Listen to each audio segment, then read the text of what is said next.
এখানে আজকে শক্তিশালী দুটো দলের ভিতরে খেলা অনুষ্ঠিত হচ্ছে। একটি হচ্ছে শক্তিশালী ঝিলমিল ক্লাবের পক্ষ থেকে গাছিয়া দৌলতপুর স্পোর্টিং ক্লাব ঝিলমিল ক্লাব, আরেকটা হচ্ছে শক্তিশালী বাগারিপুল একাদশ। এই তুমি এত লাফালাফি করছো, কোন দলের সাপোর্টার তুমি তাই বলো? ওই জন্য এত লাফালাফি করছো না? একটু হলেও গোল দিতে লাগছিল। দেখা যাক শেষ পর্যন্ত কোন দল উইন হয়, সেটি দেখার বিষয়ে আমি শেষ পর্যন্ত আছি। এটা হচ্ছে গাছিয়া দৌলতপুর সরকারি প্রাথমিক বিদ্যালয় স্কুল মাঠ।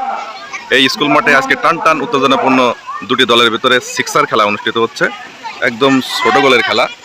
আপনারা তো বড় গোলপোস্টের খেলা অনেকেই দেখেছেন, কিন্তু এমন টান টান উত্তেজনাপূর্ণ ছোট গোলপোস্টের খেলা হয়তো অনেকেই দেখেন নাই। আর তাদের উদ্দেশ্যেই আমাদের এলাকার জনপ্রিয় এই খেলাটি আমি কাভারেজ দিচ্ছি। দেখেন কি উত্তেজনা চলছে। এই যে হলুদ জার্সি গায়ে এই গোলকিপারটি খুবই দক্ষ একজন গোলকিপার।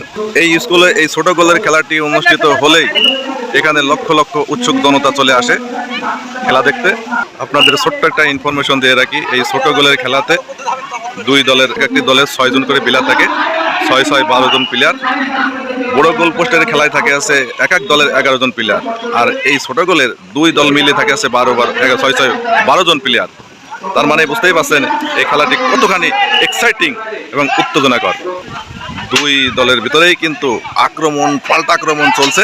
এখন পর্যন্ত এই 2 দলের খেলার ফলাফল হচ্ছে গাছিয়া দৌলতপুর 0 এবং বাগারিপুল একাদশ 0। কিন্তু পাল্টা আক্রমণ চলছে। ইতিমধ্যে আউট হয়ে গেল বলটি। এখনই আমাদের দক্ষ লেবারি বাঁশি বাজিয়ে জানিয়ে দিলেন এখন হাফ টাইম চলছে। এই খেলার ফলাফল হচ্ছে 2 দলের ভিতরেই 0-0 বিরাজ করছে, কেউ এখনো গোল দিতে পারে নাই। দেখা যাক শেষ পর্যন্ত আমরা দেখে যাব কারা উইন হয়। এই মুহূর্তে হাফ টাইম চলছে। আপনারা জানেন হাফ টাইম শুরু হলে কিন্তু স্ব দলের ভিতরে কিন্তু বোঝাপড়া চলতে থাকে, কে কোন ভুল করেছে সেগুলো আলোচনা হয়, আর সেই ভুলগুলোই শুধরে দেওয়ার চেষ্টা চলছে।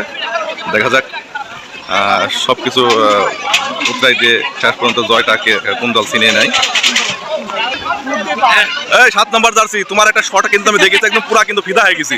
এই শটটাতে গোল হলে তোমার সেই অনুভূতিটা কেমন হতো তাই বলো? অনুভূতিটা তো অনেক ভালো হতো আমার, বুঝছো। এখন বিষয় হলো ছোট ছেলেদের সঙ্গে খেলতে আমরা খেলাধুলা বাদ দিয়েছি। হ্যাঁ, এখন এরা জুনিয়র ছেলেদের খেলছে, ছোট ভাই বাজার খেলছে, ওর সাথে একটা উৎসাহ দিচ্ছি।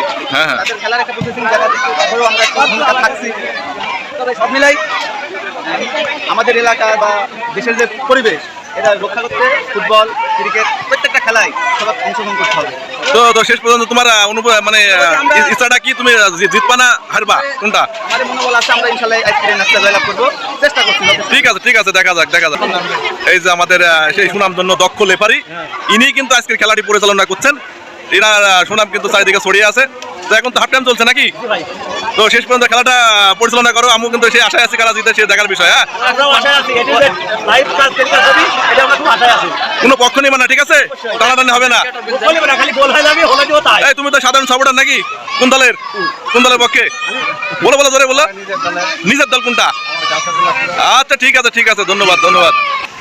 এই মুহূর্তে আমাদের এখানকার ওয়েদারটা দেখেন, একদম গোলা ভাব, হালকা বাতাস, মনে হচ্ছে যেন অন্ধকার রাত হয়ে গেছে, কিন্তু আসলে রাত হয় না। এখন বিকেল 5টা আনুমানিক 5:30 বাজে। এই যে এদিকটা দেখতে পারলাম চকলেট চলাচালি চলছে। ভাইয়া চকলেট চলাচালি চলছে, এরকম কি ব্যাপার? ঘুষ দাঁড়িয়ে চলছে নাকি? ঘুষ দিচ্ছ? হ্যাঁ, ঘুষ টুস না তো?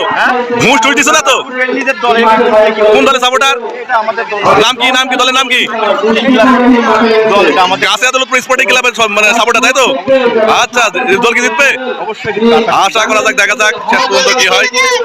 আপনারা সবাই জানেন ফুটবল খেলা মানে টান উত্তেজনা, প্রচুর পরিমাণে দর্শক আসে। আমাদের এলাকার এমন কোনো মানুষ নাই যে এলাকায় এই খেলাটি দেখতে আসে না। দেখেন কি পরিমাণ মানুষ, মাথা নষ্ট করে খেলা চলছে।